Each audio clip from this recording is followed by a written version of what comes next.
নমস্কার, আমি ঋতব্রত আজব দেশের গজব কথার আরেকটি নতুন পর্বে সবাইকে স্বাগত জানাই।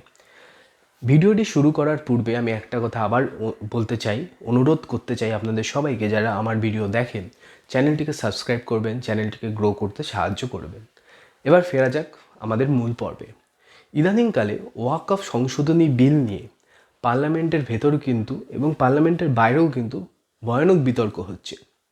2024 সালের আগস্ট মাসে এই বিলটি আনা হয় এবং এই বিলটি উত্থাপিত হয়, মানুষ জানতে পারে বিলটি সম্বন্ধে, এবং যৌথ সংসদীয় কমিটির কাছে বিলটি যায়। এখনও কিন্তু সেটা নিয়ে বিচার বিবেচনা চলছে এবং তাদের যে সাবমিশনের লাস্ট ডেট সেটা এক্সটেন্ড করে কিন্তু পরের সিজন অবধি নিয়ে যাওয়া হয়েছে বিতর্ক কিছুটা কমানোর জন্য। তো এই বিষয়টি নিয়ে এত বিতর্ক কেনই বা ওয়াকফ সংশোধনী বিল আনবার প্রয়োজন হলো, এই সমস্ত কিছু নিয়ে আজকে কথা বলবো। আমরা প্রথমেই জানবার চেষ্টা করব ওয়াকফ সম্পত্তি বলতে অ্যাকচুয়ালি কী বোঝায়। ধরা যাক একজন ইসলাম ধর্মে বিশ্বাসী মানুষ, তিনি তার স্থাবর অস্থাবর সম্পত্তি মহান আল্লাহর নামে ডোনেট করতে চান।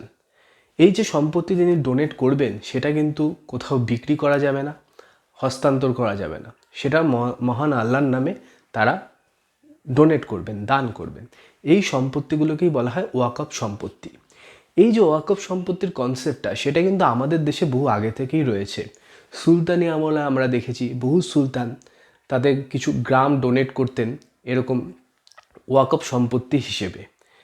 তখন হয়তো নাম এটা ছিল না, কিন্তু ভাবনা চিন্তাটা একই রকম ছিল। ওয়াকফ সম্পত্তি কেউ কেন দান করবেন, কেন তার নিজের স্থাবর অস্থাবর সম্পত্তি মহান আল্লাহর নামে ডোনেট করবেন?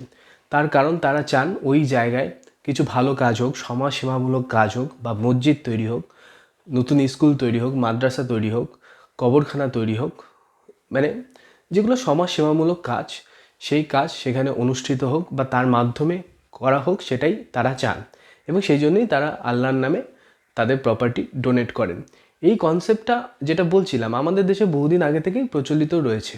শুধু ইসলাম ধর্মে যে প্রচলিত রয়েছে তেমনটা নয়, আমাদের দেশে কিন্তু বহু হিন্দু রাজাও কিন্তু তাদের অনেক সম্পত্তি এভাবে ডোনেট করেছেন, হয়তো ভগবানের নামে ডোনেট করেছেন বা ডিরেক্ট সমাজসেবামূলক কাজেই ডোনেট করেছেন। এরকম উদাহরণ ভুরি ভুরি। তো এই যে ওয়াকফ সম্পত্তি, এর ওপর অ্যাকচুয়ালি আধিপত্য কার, এর মালিকানা কার কাছে? মালিকানা কথাটি হয়তো সঠিকভাবে বলা হলো না, আমরা বরং বলতে পারি কেয়ারটেকার। এই ওয়াকফ সম্পত্তির কেয়ারটেকার কারা? 1913 সালে ব্রিটিশ সরকার ওয়াকফ বোর্ড তৈরি করে দিয়েছিল, তারাই এই ওয়াকফ সম্পত্তির কিন্তু কেয়ারটেকার। 1954 সালে ভারতে ওয়াকফ আইন পাশ হয় এবং ওয়াকফ বোর্ডকেই বলা হয় যে তাদের হাতেই ওয়াকফ সম্পত্তির যাবতীয় ভার বা অধিকার ন্যস্ত থাকবে। 1994 সালে কংগ্রেস সেই আইনটিকে কিছুটা অ্যামেন্ড করে দেয় এবং তারা বলেন যে ওয়াকফ বোর্ডের হাতেই সব ক্ষমতা কেন্দ্রীভূত থাকবে, অর্থাৎ ওয়াকফ বোর্ড কিন্তু কংগ্রেস আমলে অমনিপোটেন্ট হয়ে যায় বা সর্বোচ্চ ক্ষমতাশালী হয়ে যায় ওই ওয়াকফ সম্পত্তির বিষয়ে। ওয়াকফ সম্পত্তি নিয়ে কিন্তু কোনো দায়িত্ব কেন্দ্রীয় সরকার বা রাজ্য সরকার দায়িত্ব বলুন, ডিসিশন নিলুন, তারা কিচ্ছু নিতে পারবে না। যাবতীয় যা কিছু ডিসিশন নেওয়ার সেটা কিন্তু নেবে ওয়াকফ বোর্ড। এই অবস্থায় গোটা বিষয়টি রয়েছে। তো আপনাদের মনে হতে পারে যা ছিল ঠিকই ছিল, আবার সংশোধনী করবার প্রয়োজন হলো কেন? কিছু কিছু জায়গায় অনেক বিতর্ক দানা বাঁধছিল, নানা জায়গা থেকে অভিযোগ আসছিল। বিহারের গোবিন্দপুর গ্রামের হঠাৎ একদিন ওয়াকফ বোর্ড বলে বসে যে এই গ্রামটি কেউ একজন হয়তো অতীতে ডোনেট করেছিল ওয়াকফ বোর্ডকে ওয়াকফ সম্পত্তি হিসাবে। এই গ্রামটি সেই বোর্ডে।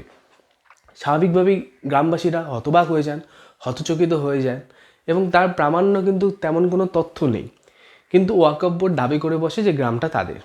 ঠিক একই রকম ঘটনা ঘটে তামিলনাড়ুর থিরুচেন্দুরাই গ্রামে। সেখানে 1500 বছরের একটা পুরনো মন্দির এবং মন্দির সংলগ্ন জমি জমা সব কিছুকে নিজেদের বলে দাবি করে বসে ওয়াকফ বোর্ড।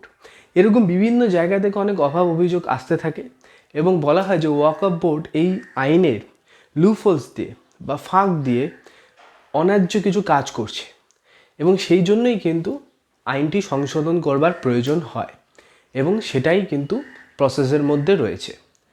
এবার ওয়াকফ সম্পত্তি কিন্তু কিছু কম নয়। ভারতে ওয়াকফ বোর্ডের হাতে ওয়াকফ সম্পত্তি হিসাবে 8.5 লাখ ঘর রয়েছে, 9 লক্ষ একর জমি রয়েছে এবং 1.5 লক্ষ কোটি টাকা অর্থ রয়েছে। তো সেটা সঠিকভাবে ইউটিলাইজ হওয়াটা উচিত।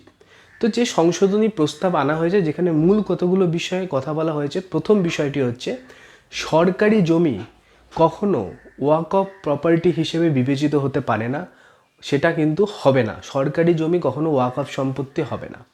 দ্বিতীয় যে বিষয়টি বলা হয়েছে সেটা হচ্ছে, ওয়াকফ যে সম্পত্তিগুলো রয়েছে সেই সম্পত্তিগুলো যদি ব্যক্তিগত কাজে, ওয়াকফ আলাদ বলা হয় এই সম্পত্তিগুলোকে, যেগুলো ব্যক্তিগত কাজে ব্যবহৃত হয়, সেখানে কিন্তু বলা হয়েছে যে যারা অনাথ বা যার তালাক হয়েছে তাদের, সেই সমস্ত নারীদের অগ্রাধিকার দিতে হবে, তাদেরকে এক্সক্লুড করে দিলে চলবে না।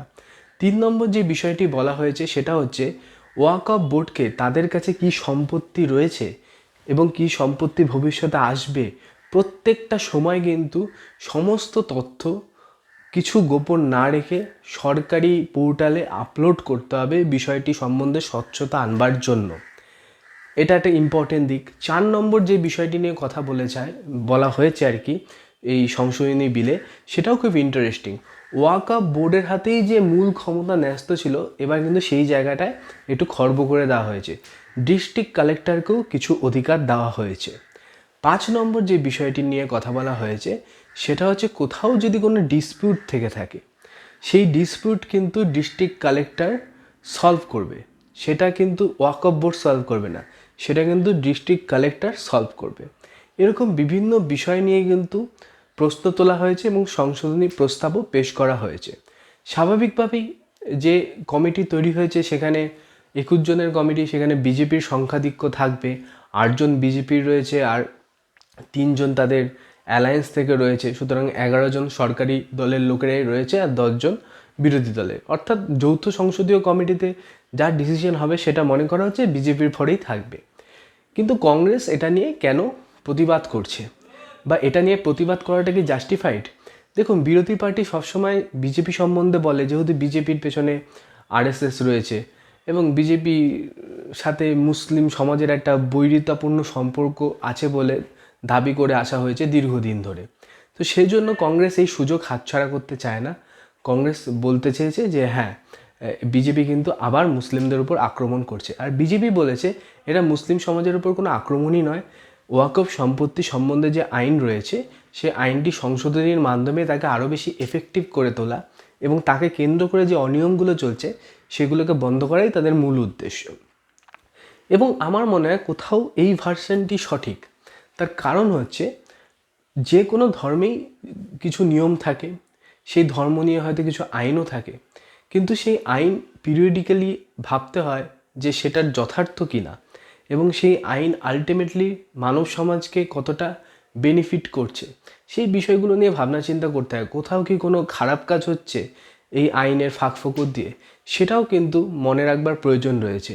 শুধু ভোট ব্যাংকের জন্য যদি রাজনীতি করেন রাজনৈতিক নেতারা, তবে দেশটা কিন্তু গোল্লায় যাবে এবং যাদের জন্য তারা বলছেন যে তারা এত চিন্তিত, তাদেরও সমূহ বিপদ।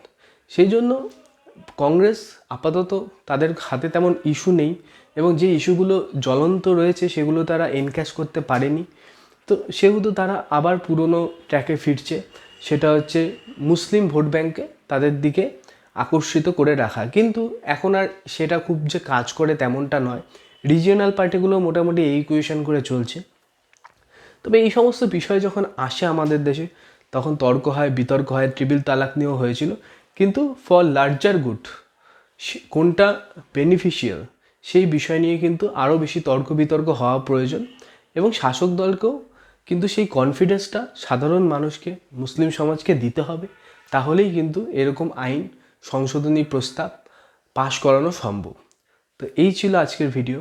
আপনারা যারা আমার সাথে সহমত তারা কমেন্টে লিখবেন, যাদের অন্য কোনো পার্সপেক্টিভ রয়েছে বা দৃষ্টিকোণ রয়েছে তারাও অবশ্য লিখবেন, আলোচনা হতেই পারে। আর এই চ্যানেলটির সাথে থাকবেন, চ্যানেলটিকে গ্রো করতে সাহায্য করবেন।